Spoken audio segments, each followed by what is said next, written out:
আজ দুপুরে লাঞ্চ করতে অনেকটাই লেট হয়ে গেছে। লাঞ্চ করার পরে একটুখানি ফোন ঘাঁটতে ঘাঁটতে কখন যেন ঘুমিয়ে পড়লাম। ঘুম থেকে উঠলাম বিকেল 4:30টার সময়, উঠে চা করলাম, চা খেয়ে তারপরে একটু ছাদে গেলাম।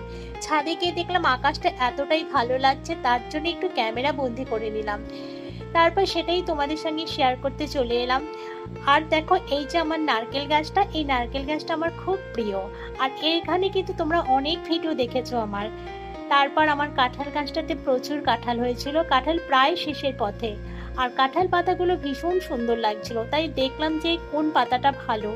এখানে একটা দেখো টবের মধ্যে এই বড় বড় ঘাসগুলো হয়েছে, ঘাসের মাঝে ওই যে সুড়সুড়ি আছে না, ছোটবেলায় সেই সুড়সুড়ি সুড়সুড়ি দিতাম আমরা, সেগুলো ভীষণই ভালো লাগছিল। তারপরে না একটু আকাশের দিকে অবাক হয়ে তাকিয়ে থাকলাম।